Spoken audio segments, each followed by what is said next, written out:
Isang mapagpalang araw po sa ating lahat. Ako po si Nicole Castillo and welcome po sa aking daily devotion. So, ang topic po natin ngayon is dualism. So, kapag sinabing dualism, it is the belief that God and the material universe have eternal existed as two opposing forces. This view suggests that there is an ongoing, equal struggles between good and evil. However, Scripture teaches that God alone is eternal, sovereign, and supreme. Evil is not an equal force to God, but a temporary rebellion that will be ultimately defeated.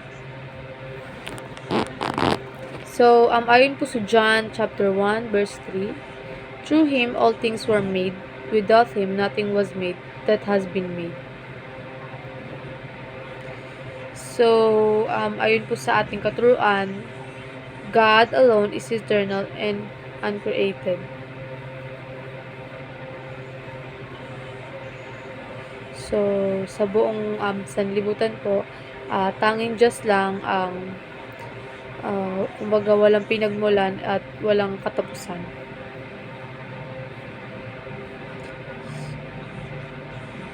So, ibig sabihin hindi siya nilikha ng sinuman o ng anuman. Siya ang lumikha ng lahat ng bagay na nakikita man o hindi.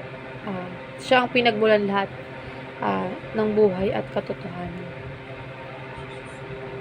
So, next is, evil has a beginning and end. So,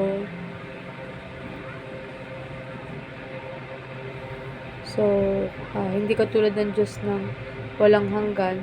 Ang kasamaan ay pinagmulan. So, ito ay nagsimula sa pagsuway ng mga nilalang kay God, una sa langit, sa pamamagitan ni Satanas, at pagkatapos ay sa lupa, nang mahulog sina Adan at Eva sa kasalanan. So, pero, ayun nga po, sa tamang panahon ay darating ang Diyos at magkakaroon ng paghuhukom.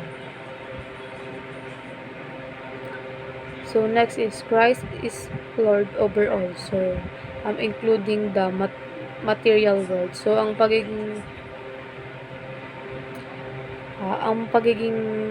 Panginoon ni Jesus ay hindi lamang sa mga spiritual na bagay, kundi sa lahat ng aspeto ng buhay, pati sa pisikal at material na mundo.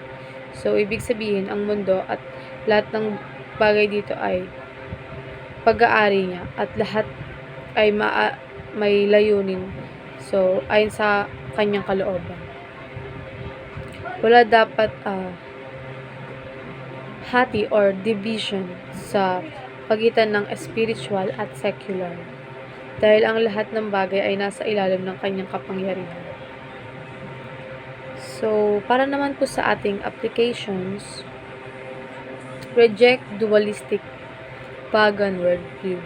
So, maraming kultura at paniniwala ang nagtuturo na may dalawang pantay na puwersa, ang mabuti at ang masama, na laging naglalaban at walang malinaw na panalo. Pero hindi ito ayon sa Bible. So, ang Diyos ang tunay na makapangyarihan at hindi kapantay ng kasamaan. Ang kasamaan ay pansamantala lamang at talunan na sa harap ng Diyos. Dapat nating itakwil ang maging maling pananaw na ang spiritual ay mabuti, samantalang ang material ay masama. So, next is, embrace holistic biblical. Dapat natin tignan ang lahat ng aspeto ng buhay mula sa pananaw ng Diyos. Hindi lang ang ating pagsamba sa loob ng simbahan ang mahalaga, kundi pati ang ating paglilingkod sa Diyos. Pati na rin sa trabaho, pamilya, edukasyon, at pang-araw-araw na gawain. Lahat ng ito ay saklaw sa ng kalooban ng Diyos. So, last is, make secular sacred. So, sa halip na paghiwalayin ang banal at secular, dapat natin ituring na bahagi ng pagsamba sa Diyos ang ating pang-araw-araw na gawain. Ayun lang po, maraming salamat.